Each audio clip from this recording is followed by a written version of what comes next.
হ্যাঁ গাইস, সবাই কেমন আছেন? আশা করি অনেক অনেক ভালো আছেন। আমি আবার আপনাদের মাঝে নতুন একটা ভিন্ন রকম একটা গল্প নিয়ে হাজির হচ্ছি।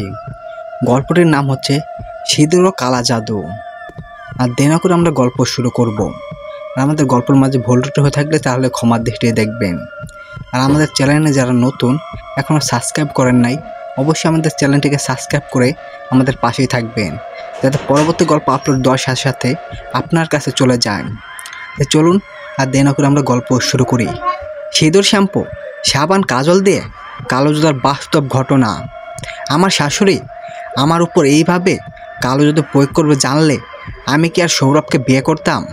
হ্যাঁ, পিয়াসির উপর কালো জাদু করা হয়েছিল। উপরের কথাটা ওরই বলা। পিয়াসির উপর কালো জাদু করার কাজ ছিল গল্পের ভেতরে ঢুকলেই বুঝতে পারবেন। এইবার আমার পরিচয় দিই। আমি যে এত জিন ভূত বা প্যারানর্মাল কাহিনী লিখি, কীভাবে এত ঘটনা জানি বা সেটা একটা প্রশ্ন অনেকেরই। আমি ফেরদৌস, জন্ম বাংলাদেশে হলেও বেড়ে ওঠা নেদারল্যান্ডে। বাংলা সাহিত্য পড়াশোনা করা মায়ের কারণে। বাংলা ভাষা কখনো পিছনে যায়নি। আমি পড়াশোনা করা কম্পিউটার ইঞ্জিনিয়ার, কিন্তু পেশা ফটোগ্রাফি। দেশে বিদেশে নানান প্রান্ত আমার বিচরণ। নানান রঙের নানান ঢলিউড মানুষের সাথে আমার ওঠা বসা। এই জীবনের বাইরেও আমি একজন অ্যাকশনাল সাইকোথেরাপিস্ট এবং প্যারানর্মাল রিসার্চের কাউন্সেলেন্স ও অ্যাক্টিভিকেট। এই সূত্রে ধরেই পরিচয় পিয়াসির সাথে। ইটালিতে থাকতেন স্বামীর সাথে। স্বামীর ব্যবসা ফুলে ফেটে বড় হবার দারুণ স্বামী তার ব্যবসা জার্মানিতেও ল্যান্ডারেতে বিস্তারিত করেন। ফ্যামিলি বিজনেস আর কি। পরে ইটালি ব্যবসা গুটিয়ে এনে সেখানকার অর্থনৈতিক মন্দর কারণে এরপর এখানে এসে নেদারল্যান্ডে বসবাস শুরু করেন। পিয়াসির শাশুড়ি কখনোই যে বৌমাকে পছন্দ করতেন না সেই কথা সকলেরই জানা, কারণ পিয়াসি দেখতে খাটো। বিয়ের সময় থেকেই এই সমস্যা। পরিবার মিলে ওকে দেখতে গেলে সৌরভ পছন্দ করলেও মেয়ে খাটো বলে মা রাজি হয়নি। এরকম মায়ের বিরুদ্ধে গিয়ে ওকে বিয়ে করা। তার মা সেকুলার ধ্যানধারায় বিশ্বাসী। খাটো মেয়ে পরিবারের জন্য অমঙ্গল বয়ে আনে এই মানসিকতার মানুষ সে। বদিনী উচ্চ শিক্ষিত হিন্দু পরিবারের মেয়ে পিয়াসি পড়াশোনা করেছেন ঢালিতে। সে বা তার পরিবার এইসব কুসংস্কার কিংবা সেকুলার ধ্যানধারায় বিশ্বাসী নয়। বিয়ের পর বেশ কয়েক মাস পিয়াসি বাংলাদেশে থাকে। এই সময়ে সে বুঝতে পারে যে সে তার শাশুড়ি আপন কখনোই হয়তো হতে পারবে না। অনেক চেষ্টা করেছে শাশুড়ির মন জয়ের, কিন্তু তাতে বড়ই হিতে বিপরীত হয়েছে। এমন অপবাদও তাকে শুনতে হয়েছে বিষ মিশিয়ে পিয়াসি নাকি শাশুড়িকে মারতে চেয়েছেন। এই ঘটনার পরপরই সৌরভ ওকে ইটালিতে নিয়ে আসে। সে তার মাকে চেনে, জানে বউ এখানে থাকলে বউ টিকবে না। দেশ ছাড়ার আগ দিয়ে পিয়াসি অসুস্থ হতে থাকে। ডাক্তার বলেছে মানসিক সমস্যা, রোগ ধরতে পারেনি আসলে। যাই হোক, অনেক ওষুধপাতি খেয়েও কোনো লাভ হয় না। সৌরভ দেশে এসে ওকে নিয়ে যাবার জন্য আসার আগে ওকে অনেক হুজুর কবিরাজ দেখায়। এইসবের পেছনে শুধু কারি কারি টাকা যায়।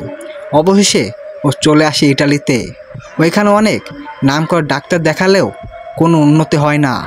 ওর মাথার চুল ঝরে পড়ে গেছে, শরীরের অধিকাংশ স্থানে ফোসকা, চোখের দৃষ্টি কমে যাওয়া ইত্যাদি।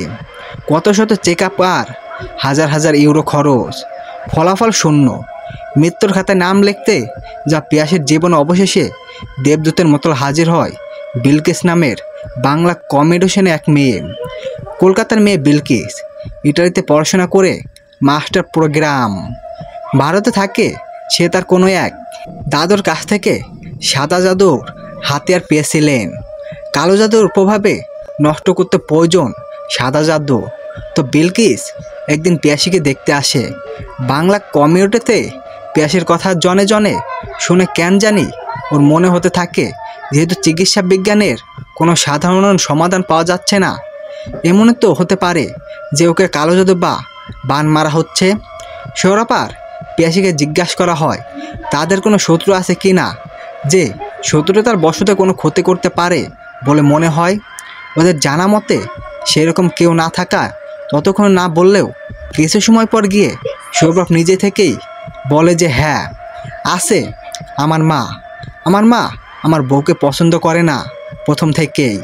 আর আমার মা বহু আগে থেকেই কবিরাজ বাড়িতে যেত, জানি না কি করতো, কিন্তু আমাকে বলতো কবিরাজ বাবার আশীর্বাদ আনতে যেত নাকি, কিন্তু আমার কাছে সারা জীবন সেটা অধরাই রয়ে যায়। একটা কালতনীয় ঘটনা পিয়াসীকে বাঁচিয়ে দেয়।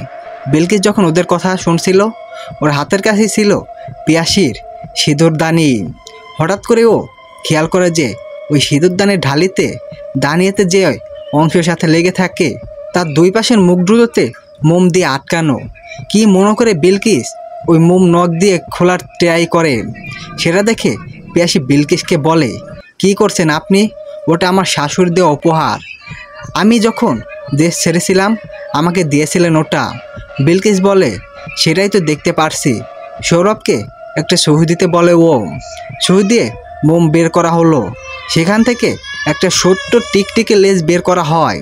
সেটা দেখে সৌরভ আর পিয়াসী আটকে ওঠে। তখন বিলকিস বলে, আটকে ওঠার এখনও কিছুই দেখেননি, যা বসেছি তা হলো। এমন আরও কিছু আছে? আচ্ছা পিয়াসী, আপনার মাথায় যে সিঁদুর, এটা কি এটার? উত্তরে আসে হ্যাঁ। এবার সে একটা শুকনো বাটি আনতে বলে। তাকে বাটি দেওয়া হলো। সব সিঁদুর সেখানে ঢাললে আর বললে, দেখুন, আমি মুসলমান পরিবার জন্ম নিলেও হিন্দুস্থানের মেয়ে আমি।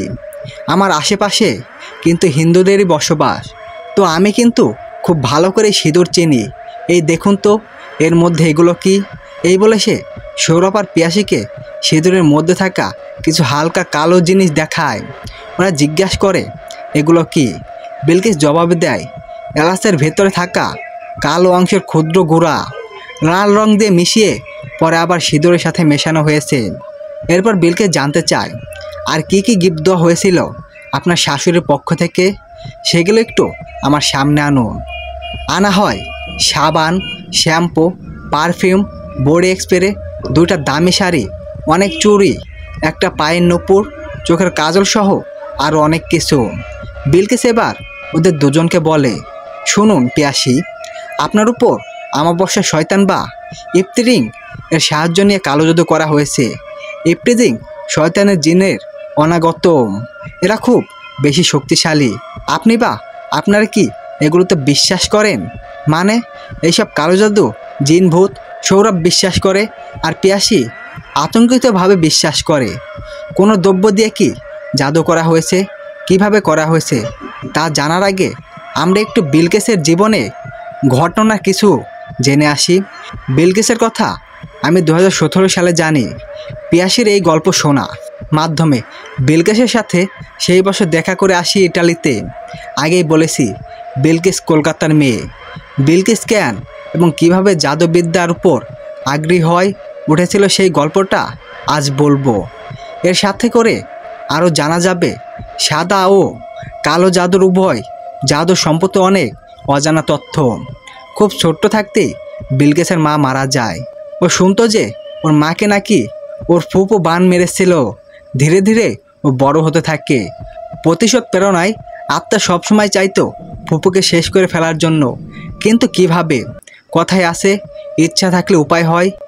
স্কুল গেট টেনে থাকতে একদিন স্কুল থেকে বাসায় ফেরার পথে বাস্তব রাস্তার পাশে এক ফকির ওকে ডেকে বলে, তোর মাধ্যমে সেই শক্তি দেখতে পাই যা আজও দেখিনি। তুই পারবি সব অনিষ্ট শক্তির বিরুদ্ধে ঢাল হয়ে দাঁড়াতে। তোর চওড়া কপাল বলে তোর জন্ম পূর্ণ চন্দ্রগ্রহণের মাঝখানে। তোর মা ছিলেন যোদ্ধা। তো আমরা এখন বিলকিসের ঘটনাটা তার নিজের মুখেই শুনি। সেই সময় কিছু ভালো কথা শুনে হেসেছিলাম। কেন জানি মনে হচ্ছিল উনি আজগুবি সব কথা বললেন। আমি বাসায় ফিরে আমার নানিকে জিজ্ঞাসা করি আমার জন্ম সময়ের কথা।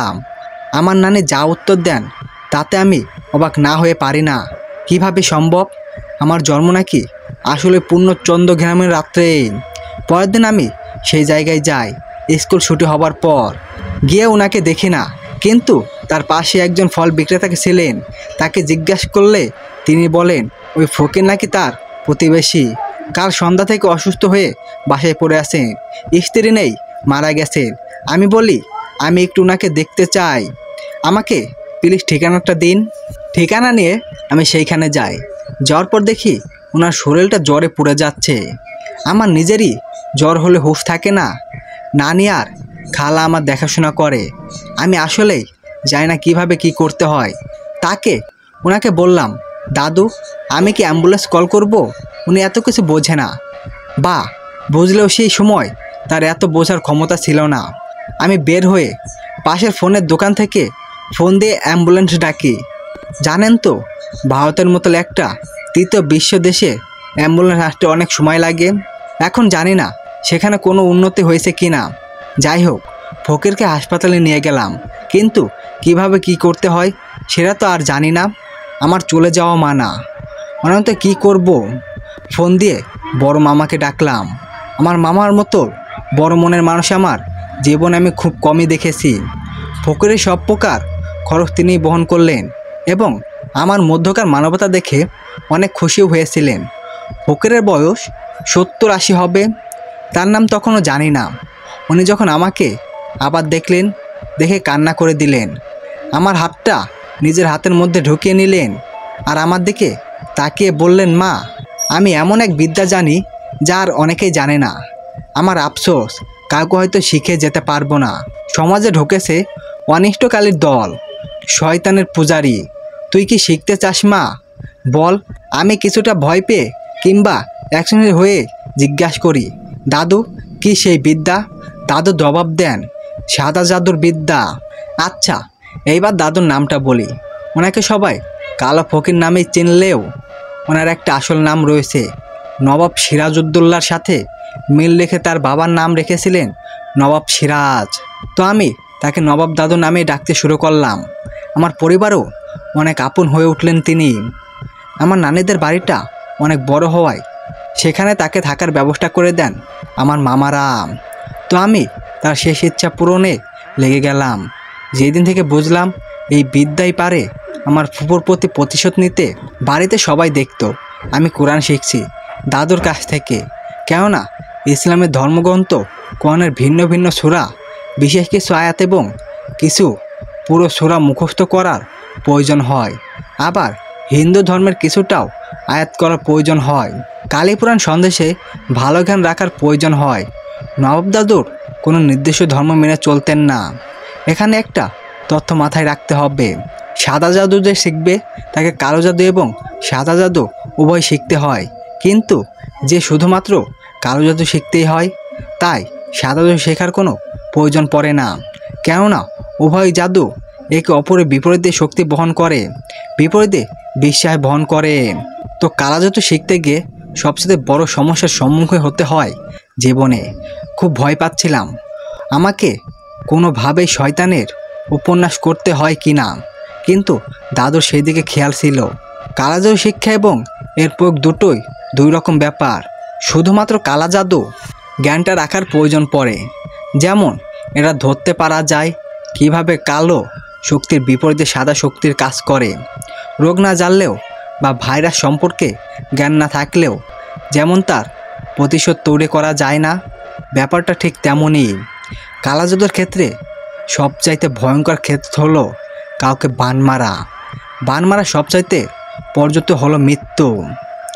আর নিম্ন পর্যায়ে রয়েছে কাউকে পাগল বানিয়ে ফেলা বা জাদুর মাধ্যমে মস্তিষ্ক বিটকে ঘটনা। শয়তান জিনেদের সাহায্য ছাড়া এটি সম্ভব নয়। কোনো কালো জাদু সম্ভব নয় শয়তান ইফতিং সাহায্য না করলে। আচ্ছা, ইফতিজিংকে জানেন তো? জিনের বন্ধকার অন্যতম শক্তিশালী শয়তান প্রজাতি। প্রচুর পরিমাণ মাংস খায়। মহিষের মাংস নাকি ওদের খুবই প্রিয়। ছোটো থাকতে শান্ত থাকলেও বেশিরভাগই বাবা মাদের অসুনত করে। সবাই যে খারাপ হয় তাও নয়। আর মেয়েগুলো হয়ে থাকে সংসারী, কিছু শয়তানও হয়। এরা বিভিন্ন বিভিন্ন ক্ষমতার অধিকারী হয়।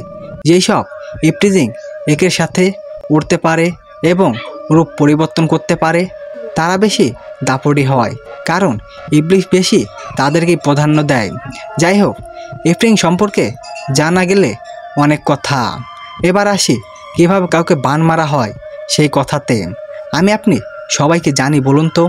লোকে মুখে শোনা কিছু কথা, যেমন কারো চুল, নখ কিংবা ব্যবহৃত জিনিসপত্র দিয়ে বান মারা হয়, কিংবা পুতুলের গায়ে সুচ দিয়ে ইত্যাদি ইত্যাদি, অর্থাৎ তাবিজ করার মাধ্যমে। এইবার যদি বলে এইসব কথা পুরোপুরি সত্যি নয়, বিশ্বাস করবেন? আমি কিন্তু বলেছি পুরোপুরি সত্যি নয়, তার মানে আকর্ষণ সত্যি। শুনুন তাহলে, এমনটাই যদি করা যেত তাহলে টেম্পো ইরান অ্যাটাক করবে জেনেও টেম্পোকে কেন কালো জাদু করে শেষ করে দেওয়া হচ্ছে না, কিংবা কেন বান মেরে তার মস্তিষ্ক বিকৃষ্ট ঘটনা ঘটছে না? ইরানে তো কালো জাদু চর্চা কম হয়ে থাকে না। যাই হোক, উপরের উদাহরণটা আমার নিজেরই নয়, ব্ল্যাক ম্যাজিক আত্মবিশ্বাসীদের কথা। আসলে শয়তানের যারা যেহেতু কাজ হাসিল করতে হবে, সেহেতু শয়তানকে খুশি করতে যা করার তাই করতে হবে। এই জন্য শয়তানের ভাষাও বুঝতে হবে, শয়তানের সাইন আপনাকে জানতে হবে। সেই ক্ষেত্রে শয়তান হয়তো স্বপ্নের মাধ্যমে আপনাকে সাহায্য করবে, এটা নির্ভর করে। মূল প্রশ্ন এখানে, শয়তানকে কিভাবে খুশি করতে হবে। শতভাগ ক্ষেত্রে নিজের সন্তানকে বলে দেওয়ার মাধ্যমে শয়তানকে খুশি করা যায়।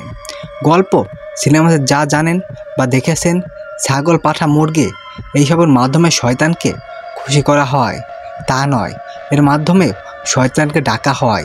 শয়তানকে ডাকা আর খুশি করা তো ভিন্ন ব্যাপার। তো এখন বলুন, কেই বা তার নিজের সন্তানকে শয়তানের জন্য বলি করবে? কথাকার কোনো টেম্পোকে বাস দেওয়ার জন্য? টেম্পোর ব্যবস্থা একটু মজা করেই বললে বোঝানো হয়েছে। নিজের সন্তানকে বলে দেবার ঘটনা ভারতে প্রায় শোনা যায়। আর এক মূল কারণে সন্তানকে নিজের আয়ত্তে আনা বা নিজেকে তার দাস বানানো। যে একবার নিজের সন্তানকে বলি দিয়ে দিল, সে শয়তানের খাতায় নাম লেখালো। এরপরে বাকিরা শয়তানের নির্দেশ মোতাবেক কাজ করে থাকে। কোনো কোনো ক্ষেত্রে ব্যবহারক জিনিসপত্র কাজ করে শয়তানকে ভুক্তভোগী শরীরে ঘেরান চেনাতো, আর তাতে করে শয়তান বলে দেয় কিভাবে জাদু করতে হবে।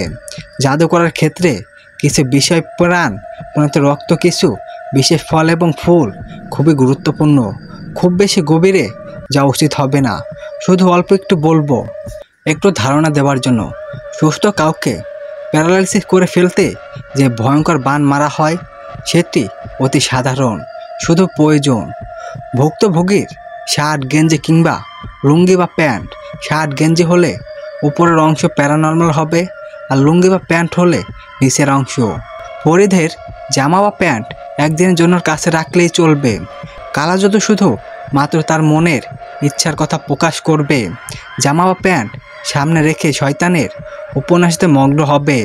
রাতে সেটা নিজের প্রসাব দিয়ে ভিজে যেই ঘরে উপন্যাস করবে, শয়তানকে ডাকা হচ্ছে সেই ঘরে রেখে আসতে হবে। পরদিন সেটা সুন্দর করে পরিষ্কার করে শুকিয়ে আবার যার ক্ষতি করার কথা তার ঘরে গিয়ে রেখে আসলেই হবে। মন্দ কথা, সে আবার সেই জামা বা প্যান্ট পরলেই চলবে। এক সপ্তাহে মাত্র। এখানে পূর্ণিমা এবং অমাবস্যার একটা ব্যাপার আছে। কালো জাদু তখনই কাজ করবে যদি সে সেই বস্তুর ভরা অমাবস্যা বা পূর্ণিমা যে কোনো এক রাতে পরে থাকে। সুতরাং দেখতেই পারছেন, এটা সহজ কিছু নয়। সব খাপে খাপে না মিললে কোনো কাজই হবে না। এতক্ষণ আমি মন্ত্রমুগ্ধর মতো বিলকেসের কথা শুনছিলাম। এরপরে ওকে আমি জিজ্ঞাসা করি, কালো জাদুর বিপরীতে সাদা জাদু কিভাবে কাজ করে? সাদা জাদু কি সৃষ্টিকর্তার প্রতি বিশ্বাসের বিপক্ষে যায় না? সেই জবাবে দেয়, ব্ল্যাক ম্যাজিক মূলত জ্ঞান জানা থাকলে সাদা জাদুর মাধ্যমে আমল করে অনেক ক্ষেত্রে নিরাপদ পাওয়া গেলেও শরীরের কোনো অংশ যদি ক্ষতির মুখে পড়ে, তাহলে সেই ক্ষেত্রে সাদা জাদু খুব বেশি কাজ করে না। তখন মেডিকেল সায়েন্সের পরামর্শ হতে পারে। ধরুন এখানে কালো জাদুর মাধ্যমে কাউকে প্যারানর্মাল করা হচ্ছে, শারীরিক ক্ষতি যা হবার হয়ে গেছে। এখন ওষুধ এবং মেডিকেল ট্রিটমেন্টের উপর নির্ভরশীল হতে হবে, না হলে রোগী সারা জীবন পস্তাবে। ব্যাপারটা এমন যে কোনো মানুষ যদি অন্য কাউকে গুলি করে, কোনো ধর্মগ্রস্ত এবং আয়াত বা জাদু কিন্তু সেই ক্ষেত্রে তাকে সারিয়ে তুলবে না, তাকে কিন্তু ডাক্তারের কাছেই নিতে হবে, না হলে অতিরিক্ত রক্তক্ষরণের কারণে সে মারা যেতে পারে। এখানে মানুষের জায়গাটা জিনের কাজ করছে ভিন্ন উপায়ে, বিনিময়ে গোপন থাকছে কার দ্বারা আসলে কাজটি হচ্ছে। আবার তাকে প্রশ্ন করি, এই যে জিনেরা জড়িত থাকছে।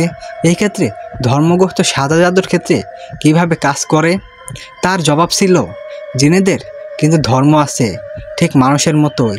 এখানে যে ব্যক্তি সাদা জাদু করছে তার এই কারণে বেশ কয়েকটি ধর্মগ্রস্তর উপরও জ্ঞান রাখতে হয়, না হলে এটা কাজ করবে না। কালো জাদুর ক্ষেত্রে যদি ধর্মগ্রস্ত ব্যবহার করা হয়, ধর্মগ্রস্তর আয়াতকে অসম্মান করে, তাহলে সাদা জাদুতে 3 বা 4 ধর্মের জ্ঞান ব্যবহার করতে হয়। এই ধরুন, আমি এখন হিস্ট্রি ভাষায় শিখেছি, আরবি শিখেছি, সংস্কৃত শিখেছি কিছুটা। মূলত কথা যে জিন বা কালো জাদুকে ধর্মগ্রস্ত ব্যবহার করে থাকে, কোনোটা করেছে সেটি নির্দিষ্ট করে জানতে পারলে অতি সহজেই সাদা জাদুর কৌশল প্রয়োগ করা যায়। সাদা জাদু প্রয়োগের ক্ষেত্রে কি জিনের সাহায্য নিতে হয়, আর কে জাদু করেছে সেটাও বের করা যায় কি না? জবাবে বিলকিস বলে, হ্যাঁ, সাদা জাদুতে জিনের সাহায্য নেওয়া যায়, আবার না নিলেও চলে। কেউ যদি মুসলমান হয়ে থাকে তবে জাদু কাটাতে জিনের সাহায্য না নেওয়াটাই ভালো, কেননা তাতে করে ইসলাম ধর্মের অনুযায়ী আপনি আল্লাহর সাহায্য বাদে জিনের সাহায্য নিচ্ছেন সম্পূর্ণরূপে। আমি বিলকিসের সাথে দেখা করতে ইটালিতে 3 দিন ছিলাম। উপরের তথ্যগুলো তার দেওয়া, আর এগুলো ছিল প্রথম দিনের সাক্ষাতে পাওয়া কিছু তথ্য। আবার আমরা তার জীবনের শুরুর দিকে ঘটনায় ফিরে যাই। তো যাই হোক, দাদুর কাছে আমি শিক্ষা নেওয়ার সময়ও আমার সেই ফুফু মারা যান, ফলে আমার সাদা জাদু শিক্ষার প্রতি তেষ্টা মরে যায়। আবার পড়াশোনার চাপও ছিল, সব মিলে একটা ভাটা পড়ে। কিন্তু এরই মধ্যে আমি খবর পাই আমার বান্ধবী নাকি পাগল হয়ে গিয়েছে, ওকে গ্রামে ওঝার কাছে নিয়ে যাওয়া হয়েছে, ওকে জিন ধরেছে, ভূতে ধরেছে, ইত্যাদি ইত্যাদি। ওরা আবার শহরে ফিরে এলে ওকে আমি দেখতে যাই। গিয়ে দেখি ক্লাসের সবচাইতে প্রবল মেয়েটা মৃত্যুর সাথে পাঞ্জা লড়ছে। ওকে দেখে এসে আমি নবাব দাদুকে খুলে বলি, উনি আমার সাথে ওকে দেখতে যান। পরের দিন আমার বান্ধবীকে দেখে উনি আচমকায় ভয় পেয়ে যান। তিনি বলেন, ওর চোখে আমি ছায়া দেখেছি, যেই ছায়া খুব ভালো কিছু নয়, অশুভ কিছু একটা। এমনিতেই দাদু একটু সুন্দর করেই গুছিয়ে বলেন সব কথা, কিন্তু সেই দিন উনি কেমন জানি করছিলেন। উনি বললেন ওকে জিনের আসর করেনি, কিংবা ও পাগল হয়ে যায়নি। আমি ওর চোখে স্পষ্ট মাদিককে দেখেছি। আমি জিজ্ঞাসা করি, মারিত কি? মারিত হলো ইফতিজের চাইতেও শক্তিশালী। তোর বান্ধবীর মধ্যে ওর বসবাস। বেশিরভাগ মারিত মুসলমান হয়ে থাকে দাদুর অভিজ্ঞতার মতে। তো আমরা আগে মাকাল গিয়ে কোরআন তেলাওয়াত করব ওর সামনে, দেখে কি হয়। আমি অপেক্ষায় থাকি পরের দিনের জন্য। পরের দিন ওদের বাসায় গেলে ওর বাবা মা কিছুই করতে দিতে চায় না। অনেক বুঝিয়ে রাজি করানো গেল, অবশেষে যা করার দাদুই করলেন। ওনাকে একটা চেয়ারে বসালেন। বসানোর পর হাত দুটি আর পা দুটো শক্ত করে বাঁধা হলো ও নিজের এবং সকলের নিরাপত্তার জন্য। এরপরে তিনি তার ব্যাগ থেকে একটা চাকু বের করে আগুনে গরম করতে লাগলেন আর সুলা আল রহমান পড়তে লাগলেন। ধীরে ধীরে পড়ার জোর বাড়িয়ে দেন এবং উচ্চস্বরে পড়তে থাকেন। কোনো কাজ হয় না। এরপরে সূরা আল রহমান আর জিন একসাথে পড়তে থাকেন। গরম চাকু দিয়ে যেই গন্ধটা বের হয় সেটা ওর নাকের কাছে ধরা হলে ওর মুখে ও শরীরে অতিরিক্ত পাল্টে যেতে থাকে। ধীরে ধীরে ওর মধ্যে একটা আতঙ্কিত ভাব চলে আসে, পরে আবার মিলিয়ে যায়। দাদু এমনটা দেখে কেন জানি মনে হচ্ছিল যে মারিদ জিন প্রবেশ করেছে। সে বয়স্ক এবং খুব একটা শক্তিশালী নয়। এই পর্যায়ে সে আমি বিলকিসকে একটু থামাই। খুব কৌতূহলবশত জিজ্ঞাসা করি, জিন কিভাবে মানুষের শরীরে প্রবেশ করে? এটা কিভাবে সম্ভব? জিন ইচ্ছা করলে মানুষের শরীরে প্রবেশ করতে পারে না। শয়তান হয়তো কুমন্ত্র দিতে পারে, কিন্তু মানুষকে বশে আনতে গেলে বা তার উপর ভর করতে গেলে তাকেও কালোজাদু করা লাগে। এমনকি অনেক ক্ষেত্রে মানুষের সাহায্য নেওয়া লাগতে পারে।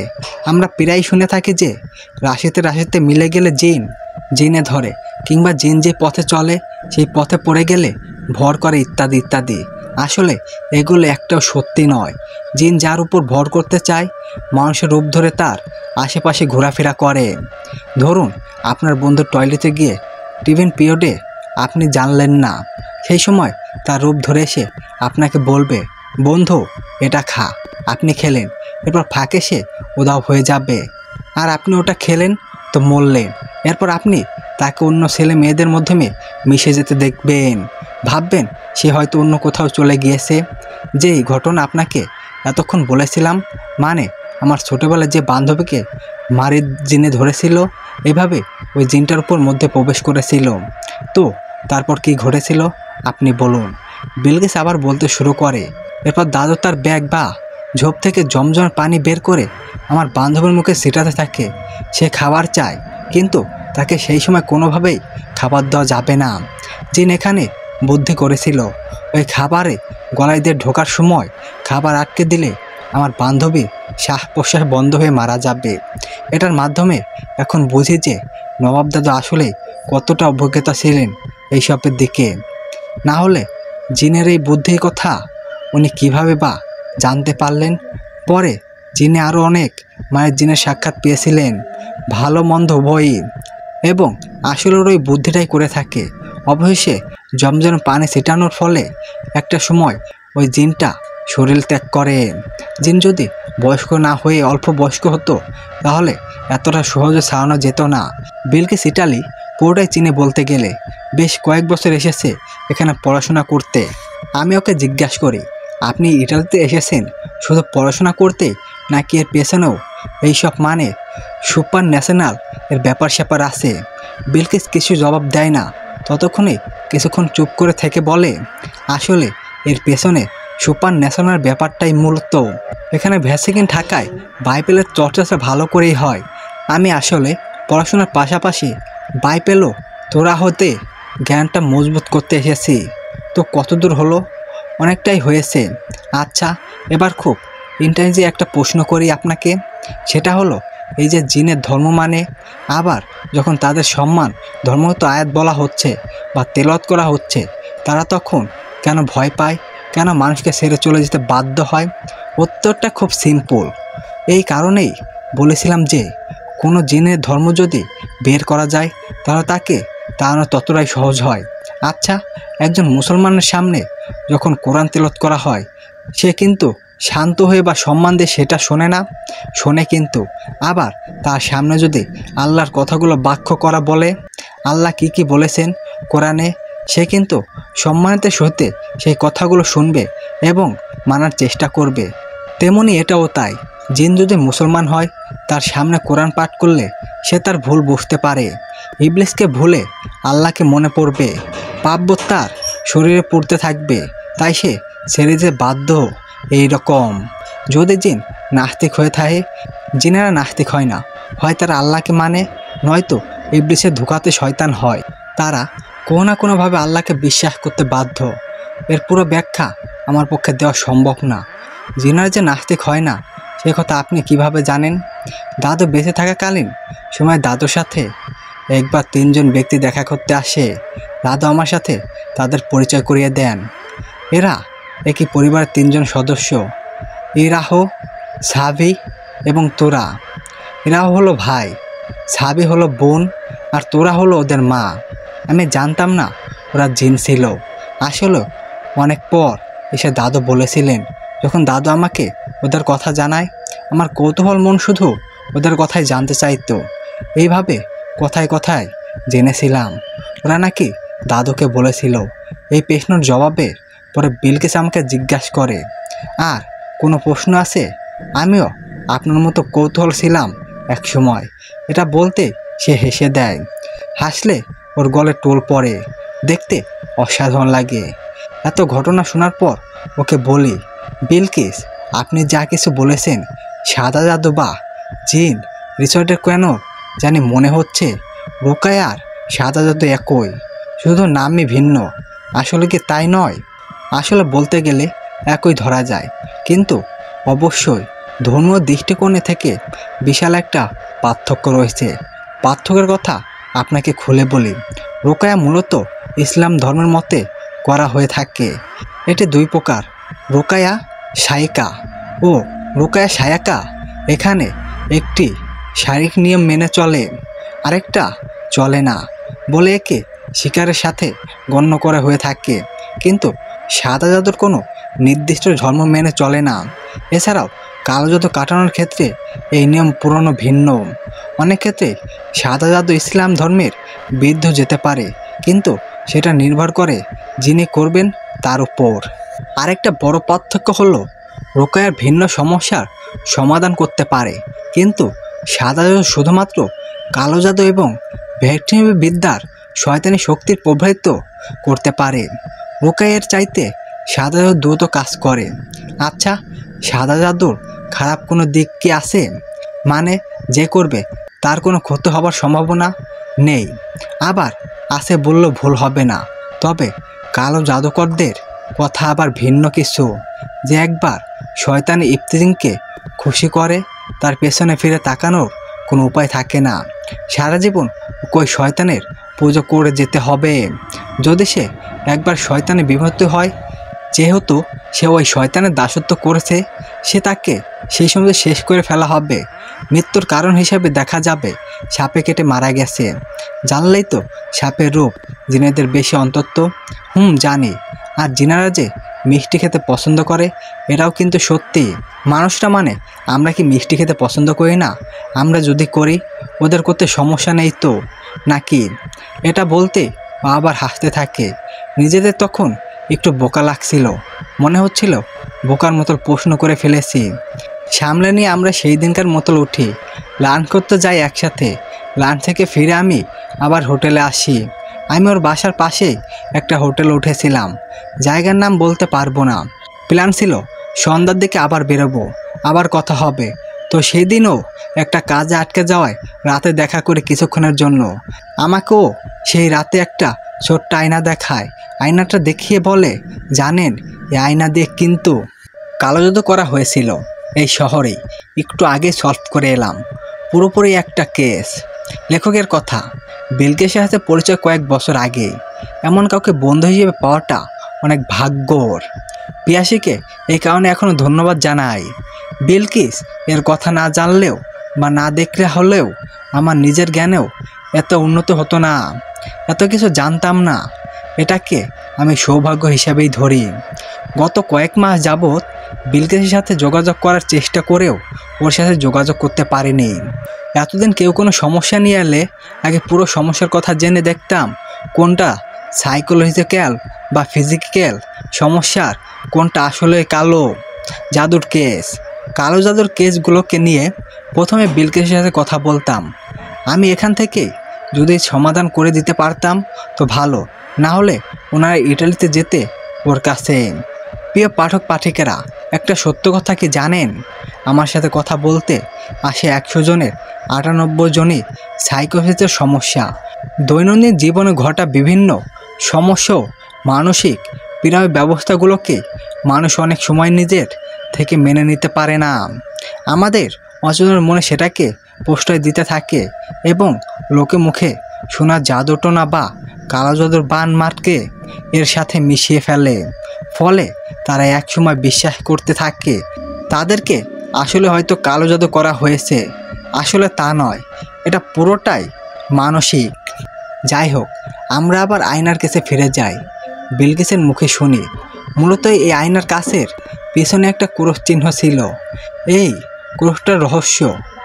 আর এখানে শুধুমাত্র ব্ল্যাক ম্যাজিক না, সাথে ডাইনি বিদ্যাও প্রয়োগ করা হয়েছে।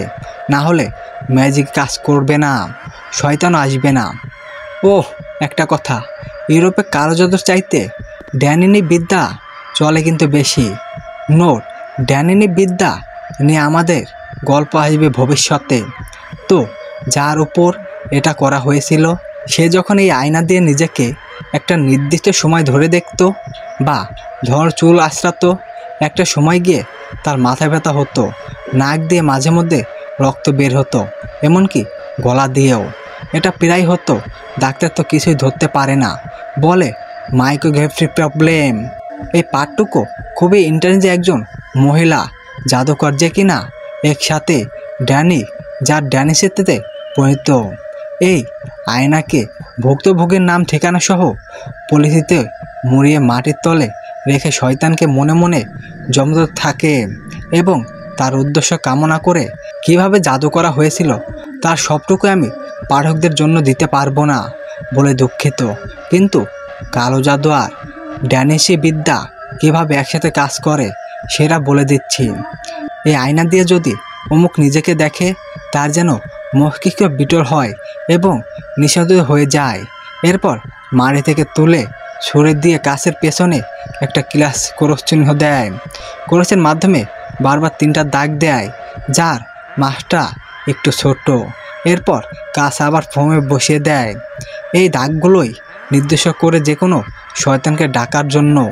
এখানে মূলত শয়তানের কাজ হবে ভুক্তভোগীর নাম ঠিকানা দ্বিতীয় শয়তানকে জানিয়ে দেওয়া, দ্বিতীয় শয়তানের জন্য নিহত করা আরও একজন, যে কিনা যখন ওই আয়নার ভুক্তভোগী ধরে এবং ভুক্তভোগীর আঙ্গুল আয়নার পেছনে স্পষ্ট করবে, তখন তার পাশে গিয়ে তাকে জাদুর মাধ্যমে কষ্ট দেওয়া।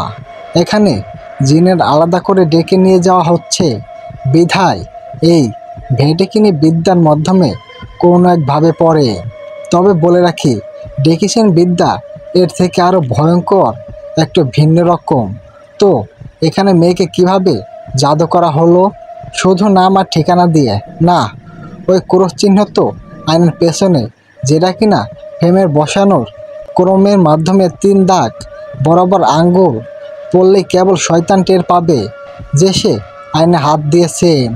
জিনেরা যেহেতু আলোর বেগে চলতে পারে, সব জিনেরাই না, তাই ওরা তৎক্ষণে ওখানে গিয়ে আসর করতে থাকে, যেটার মাথা ব্যথা হিসাবে কাজ করতে থাকে এবং রেস বেশ কয়েক ঘন্টা করে থাকে। এখানে আসলে শয়তান জিনেগুলো সরাসরি জ্বালাতে করতে থাকে।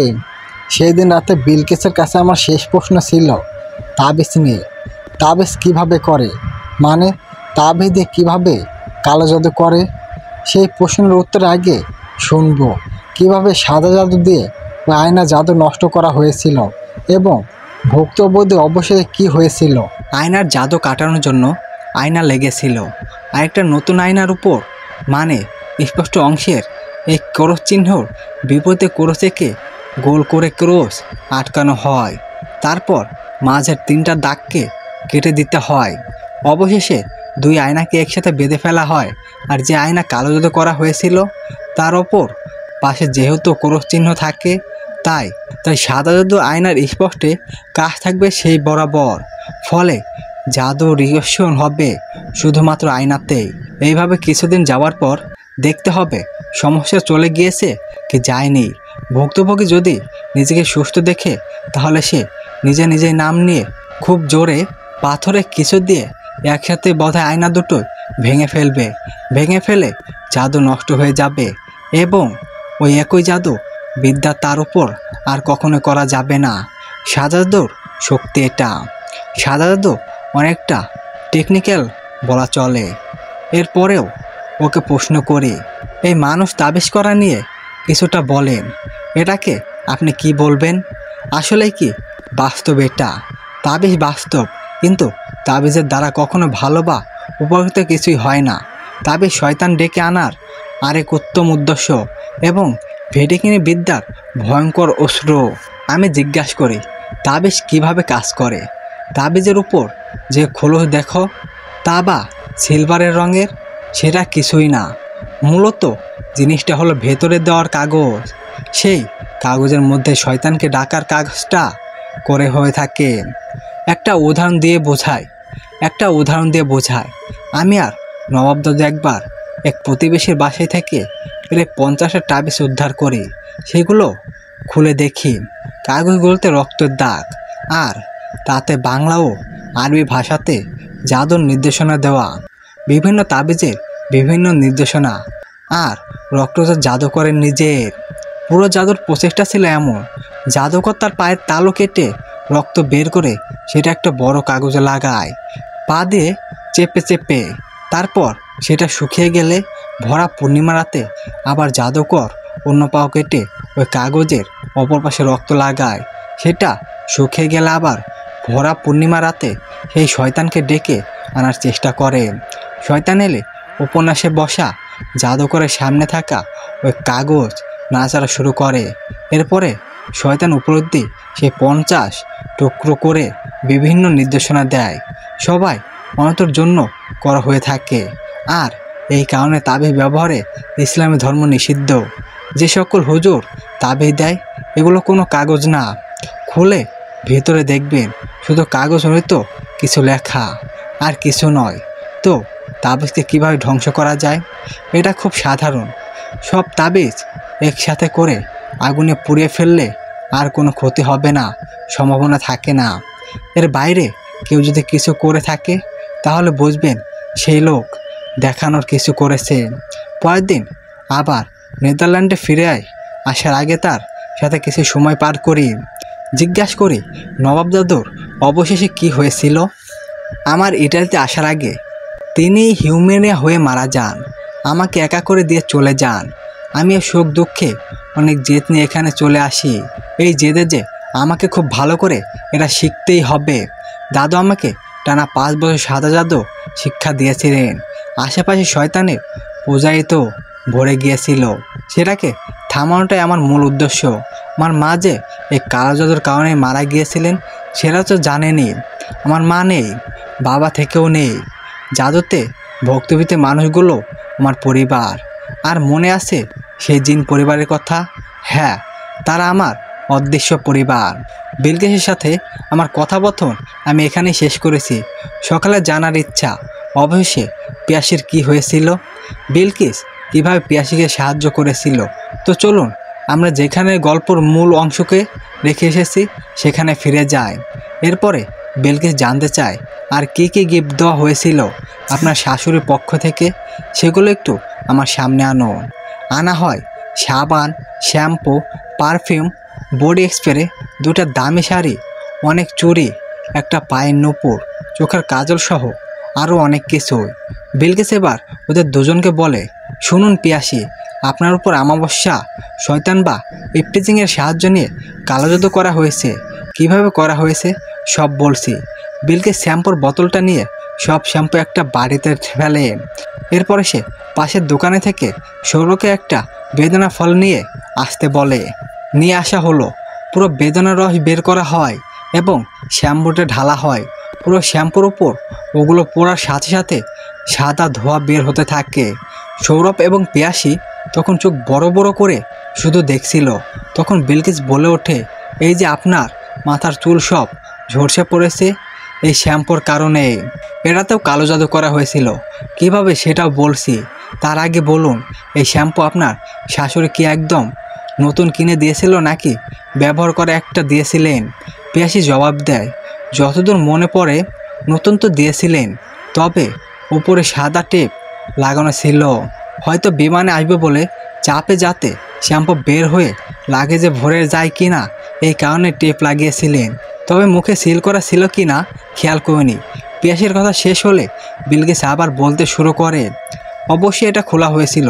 খুলে এটাতে আপনার একটা চুলের অল্প একটু, আর এই শ্যাম্পু যেহেতু একজন শ্যাম্পু ডিমের, তাই একটা ডিমের সাথে জাদুকর্তার নিজের রক্ত আর কিছু মরিচের গুঁড়ো মিশিয়ে দিয়েছিলেন। মূল উদ্দেশ্য ছিল আপনার চুল মুরগির ডিম। জাদুকরের রক্ত এবং মরিচের গুঁড়া এই উপাদানে মিশিয়ে সে কুকুরের লালার সাথে কিংবা সাপের বিষের সাথে মিশ্রিত করে। এখানে সাপ আর কুকুর এলো কীভাবে? জিনেরা এই 2 প্রাণীতে বেশি রক্তবিতৃত হয়। যে ঘরে জাদুকর কালো জাদুর চর্চা করে সেই ঘরে এই মৃত্যুর খেয়াল রেখে দিলে জিন এসে সেখানে তার বিষ বা লালা রেখে যায়, সাপ বা কুকুর হয়। আর আপনার এই শ্যাম্পুতে জিন বা সাপ এসেছিল, কারণ সাদা ধোয়া বিষ নিমিশে করে। অবশ্যই শ্যাম্পুর সাথে নিপুণ হতে সেটা মিশতে থাকে।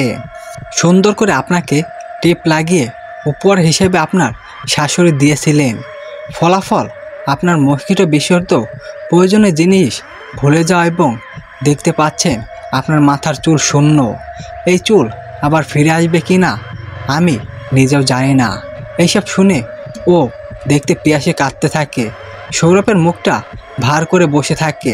পিয়াসের সামনে মুখ দেখাতেও তার লজ্জা এখন।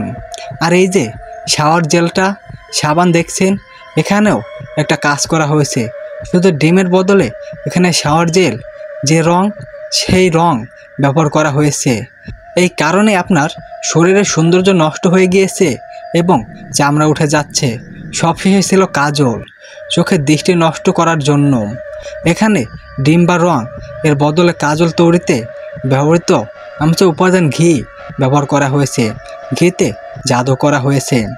একই উপাদান, একই নিয়মে বিলকিস তার কাছে থাকা খাঁটি জাইতুনের তেল বের করে কালো জাদু করা সব দ্রব্য দিন, মানে সাবান, শ্যাম্পু, কাজল একসাথে মিশিয়ে সেটা সোপ বা চুলের গরম করে ওই তেল ঢেলে দিল পুরো রান্নাঘরে। ধোয়াতে ভরে যায় আর কড়া একটা গন্ধ তৈরি হয়। চুড়ি আর শাড়ি খুব ভালো করে দেখে বলে এখানে কিছু করা হয়নি, তারপরেও তার দেওয়া সব কিছুই পুড়িয়ে ফেলতে হবে। বিলকিস সব পুড়িয়ে দেয়। এরপর পিয়াসীকে ইংল্যান্ডে নিয়ে যাওয়া হয় উন্নত চিকিৎসার জন্য, চুল, শরীর ও চোখের চিকিৎসার জন্য। সে 1 মাসে সুস্থ হয়ে ওঠে। কালো জাদুর প্রভাব কেটে যায় পুরোপুরি, কিন্তু সে সারা জীবনের জন্য চুল হারিয়ে ফেলে। পুরো চুল লাগিয়ে রাখতে হয়, চোখে চশমা নিতে হয়েছে, আর শরীরের পশমগুলো সেরে ওঠে। বিলকিস ওদের কাছে আপনের চাইতেও আপন হয়ে ওঠে আর সৌরভ তার মায়ের সাথে সম্পর্ক ছিন্ন করে। সেই দিন সে বুঝতে পারে যে তার মা কেন কবিরাজ বাড়ি যেত। পিয়াসীর সাথে এত সব কথা আর অফিসে বসে হয়েছিল। সৌরভের প্রতি তার কোনো ক্ষোভ নেই এবং নিজের সবটুকু দিয়ে সে নিজের স্বামীকে ভালোবাসেন। তার তো কোনো দোষ নেই, দোষ তো তার মায়ের। তারপরও কষ্টে বলে ওঠে, আমার শাশুড়ি এইভাবে আমার উপর কালো জাদু প্রয়োগ করলে জানলে আমি কি আর সৌরভকে বিয়ে করতাম? সে মেনে নেয় এরা তার ভাগ্যে ছিল। যখন কথা হয় পিয়াসীর সাথে, ও প্রেগনেন্ট ছিল। সৌরভ আর পিয়াসী তাদের নতুন অতিথির আগমনের অপেক্ষা করছিল। এখন যখন এই গল্প লিখেছেন, ওদের বাচ্চারা কথা বলার হাঁটা চলাও শিখে গিয়েছে, মানে বুঝতেই পারছেন ঘটনা কয়েক বছর আগে। আর মাঝে যে বিলকিসের কথা বলেছিলাম, সেটা পিয়াসীর কাছে ওর জীবনের ঘটনা শোনার পরে বিলকিসের সাথে দেখা করতে গিয়েছিলাম ইটালিতে। সুখে থাকুক বিলকিস, যেখানেই থাকুক, ভালো থাকুক। বিলকিসের মতো যোদ্ধা প্রতি সালাম ও শুভকামনা। সমাপ্ত। ভালো থাকবেন, সুস্থ থাকবেন। আল্লাহ হাফেজ।